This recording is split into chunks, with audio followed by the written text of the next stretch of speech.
I want also to express my love for Harry and Meghan as they continue to build their lives overseas.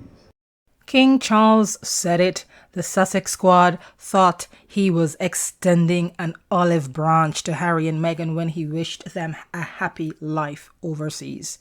The king gave his wishes during his first speech following his ascension to the throne last year, after the death of his mother, the late Queen Elizabeth II.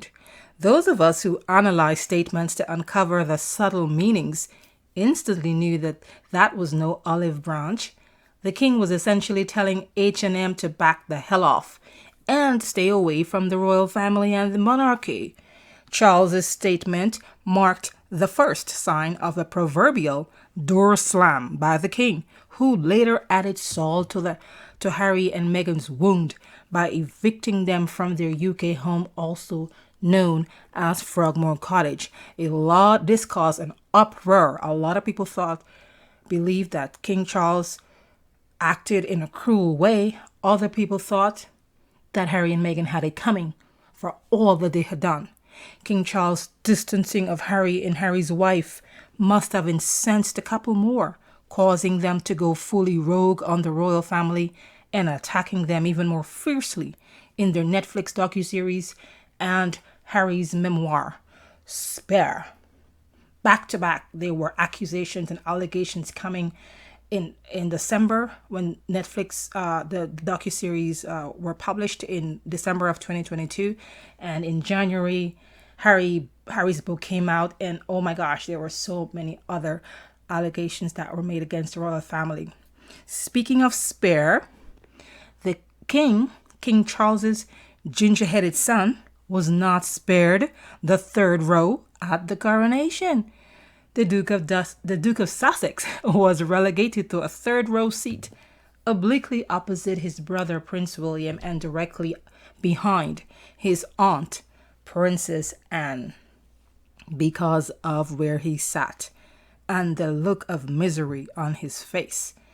I've officially named the Ginger Prince Third Row Harry, but honestly, I want to know, as many others do, why did Harry go to the coronation in the first place without Meghan too? That and more coming right up after this.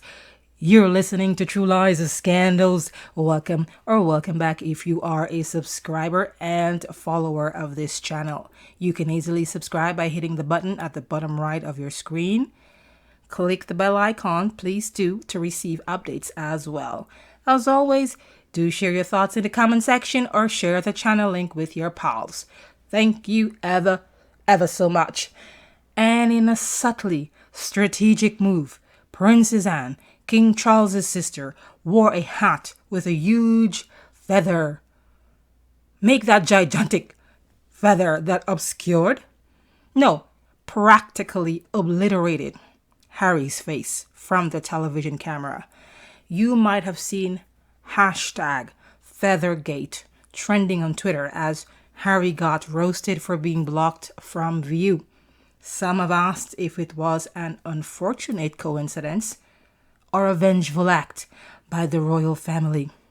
It reminds us of that infamous photo where Meghan Markle's face was blocked from view by a gigantic yellow candle at the Queen's funeral last year. According to news reports from credible news outlets, Harry delayed the RSVP to the coronation because he was preoccupied with where he would be seated. I mean, why would he think he has any bargaining power left with the royal family after all the skullduggery that he and Meghan have dished out? Make this make sense, please. But no, he's an entitled guy who somehow, somewhere in his mind, still believes he has the upper hand. He doesn't, as you have clearly seen in the spectacle he made of himself attending the coronation. The empath in me wants to feel empathy and compassion for Harry. But then again, he brought this on himself, in cahoots with his wife, Meghan Markle. Now he's facing the consequences of his behavior, and if he does nothing else, I think he should take accountability for trashing his own family in a very, very public way. As for Meghan, she has already discarded the royal family like narcissists tend to do after they're finished exploiting you for financial gain and social status. That's why she declined to attend the coronation, even though at the back of my mind, I think she wasn't invited in the first place. Maybe her name appeared on the invitation, but there were strict orders from the king that she must not attend. It was just a matter of formality. But if in fact she declined to attend and she was actually invited, it has to be out of shame.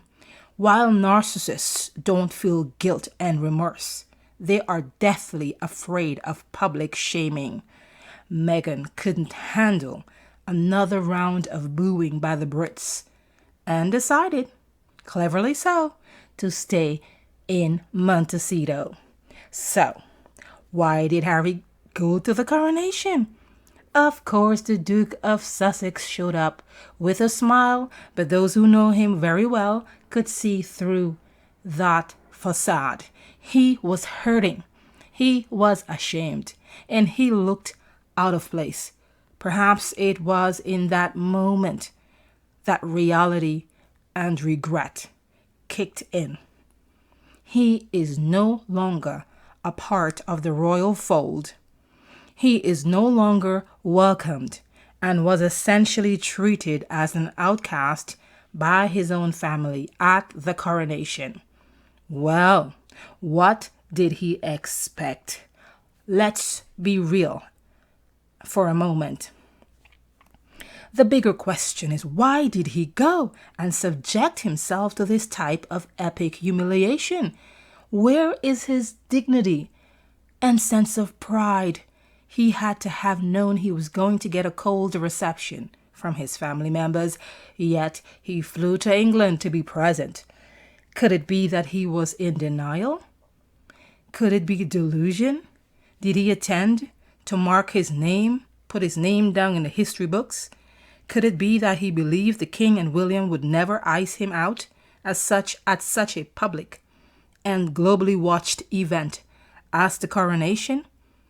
If that was Harry's mindset, then clearly he underestimated how his father and brother would react to his attendance. I want to empathize with Harry, as I've said earlier, but looking at the bigger picture, he has said and done numerous things that obviously and ultimately harmed his relationship with the royal family. He wrote an autobiography called Spare. In it, he leveled several accusations against his brother William, his father, and the Queen. And Camilla, he called Camilla, the king's wife, now Queen Camilla, he called her a villain. He called his father's wife a villain. And then he shows up at the coronation expecting what? For them to run into his arms and embrace him? He said William bullied him out of the royal family. He accused his brother of knocking him to the ground and ripping off his necklace during a quarrel over Meghan's attitude. 1 month before the book came out, that's Spare, Harry called King Charles a liar and accused his own family of protecting William from the press, but not Meghan. He said basically that his family had the power to ensure that Meghan didn't get negative press while she was living in the UK, but they did not do anything to help or protect her. Furthermore, and this is huge, he accused the royal family of treating Meghan unkindly because she's half black, she's an American, she's an actress, and a divorcee, and essentially he called them racists.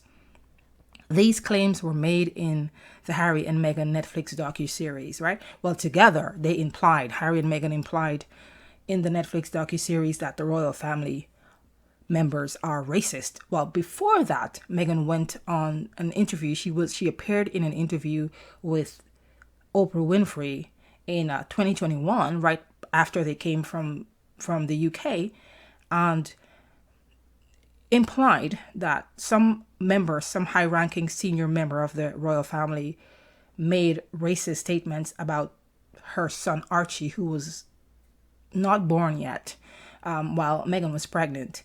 And so these allegations of racism in the royal family coming from Harry and Meghan aren't new. They're just repeating the same things over and over now in the book Spare and in the Netflix docuseries. Later on, while appearing in a television interview with TV host Stephen Colbert, that's in January of 2023, I believe, or early February of this year, Harry said to Colbert that the royal family abused Meghan. Referring to his family member, this is what he said, word for word. "They always knew that my wife was going to leave because of the way they were abusing her." Quote unquote. Harry said and did a lot of unkind things about his family, yet had the temerity to accept an invitation to the coronation and attend. In fact, I think it was a remarkable gesture of kindness and maybe forgiveness on behalf by the royal family to even invite Harry to the coronation. But doesn't he have any shame and dignity left? Was Harry expecting his family to lay out the red carpet for him and come rushing into his arms, apologizing and begging him for forgiveness? For what? Even if they, in fact, made his and Meghan's life difficult, Harry went above and beyond to tarnish their reputation on a global scale. So I'd say, if they messed up, if the royal family messed up, they're just about even. But Harry went too far in the minds of a lot of people. However, Harry and Meghan have yet to provide a shred of evidence to support those outlandish claims against the monarchy. So yes, he was rightly ignored and treated like an outcast. You could ask me, what about forgiveness? I believe in forgiveness, but it doesn't mean that if you forgive someone, you have to accept them back into your life to prove that you have forgiven them. It doesn't mean you have to do anything else after that. You could simply forgive the person and move on with your life. You could cut ties. You don't have to stick around. You don't have to allow them to remain in your life. And maybe this is what the royal family did. They have forgiven him and they've extended the invitation. And it looks like the more Harry gets, the more Harry wants because of that high sense of entitlement. Well, has Harry asked his family for forgiveness? Instead, he's running around demanding an apology from the royal family for what?